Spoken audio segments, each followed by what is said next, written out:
Hey guys, how are you doing today?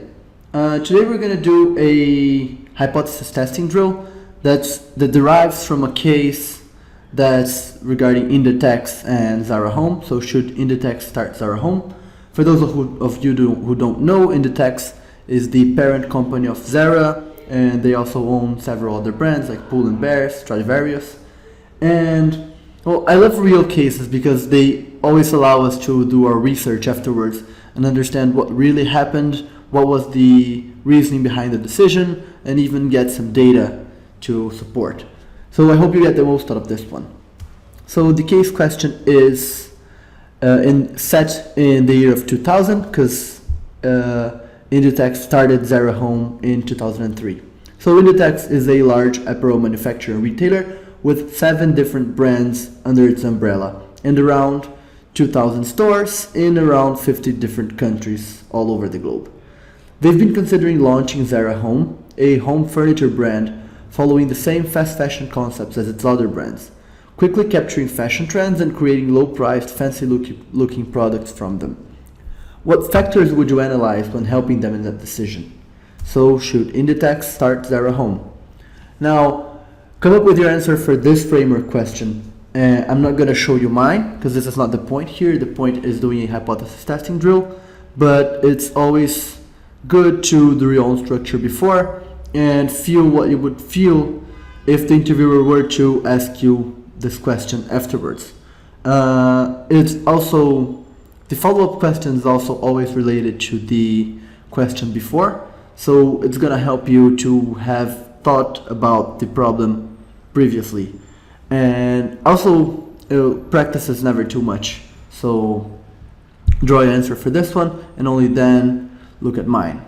And only then move on to the next slide, to the next moment, where I'm going to show you the follow-up question, the hypothesis testing question.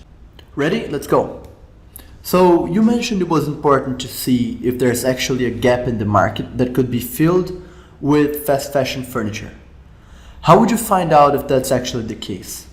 Well, it could be the case that you did not mention this, and if that were the case, the interviewer might A, push you in order to mention this hypothesis, or B, ask you about some other hypothesis that you mentioned in your framework. Anyway, this is the hypothesis that we're going to do in this drill.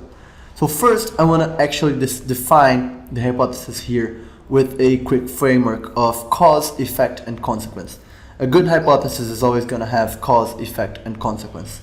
So I want to define that in order to have my thoughts clear and to find out where I want to test. It might be in one, might be in two, it might be in all 3 of them, but my thoughts are going to be a lot clearer after I define this. And I would not do this definition in front of the interviewer. I would only show the interviewer the next step, which is stating the sentence that composes the hypothesis. If you want to show the step, that's okay. It would not be a problem. Okay, so what I can see here is that the cause would be there are no or little good products in the mid-range price point. Okay, so there are no products, or there are few products at the price point where fast fashion furniture would be. The effect would be that there is a relevant customer segment that's unsatisfied with their current furniture options because either they can't buy products in the price point that they want, or the products that are there are not good enough. And the consequence of that is that customers would buy good-looking, mid-range priced fast fashion furniture. Okay, so the sentence that sums up my hypothesis is: many customers are unsatisfied with their current mid-range price furniture options because they're either inexistent or unfashionable. So they would gladly buy fast fashion furniture. And now the question is, of course, how would I test that? So the question, is there a gap in the market for fast fashion furniture? The first thing I would do is try to find out if there are products in that price range. So basically, are there significant gaps? This is what I want to find, significant gaps in central price points.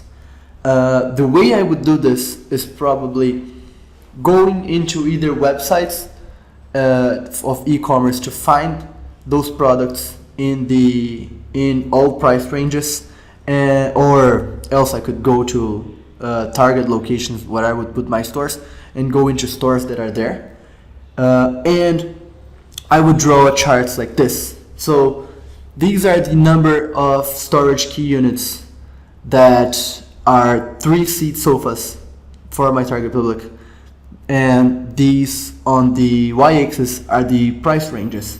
So there are around 5 sofas, 3-seat sofas, for between $800 and $900 dollars. And then there's also another one here for armchairs. And what I want to show you here with this one is, number one, there's no need to determine the axis values like I did in the first chart. You can just say on the y-axis I would have number of SKUs, and on the on the x-axis I have the number of SKUs, and the y-axis I'd have the price ranges. And you can draw the chart. Something cool to notice here on the left-hand chart is I drew exactly the effect that I expect. What you can see here is exactly what I would like to see. So it shows what I'm expecting for my hypothesis. This is a blank because I invented the numbers and just showed what I wanted to prove. So this is exactly the behavior I expect. And as I mentioned, the way I'd find this is either searching online or going to the stores in my target locations.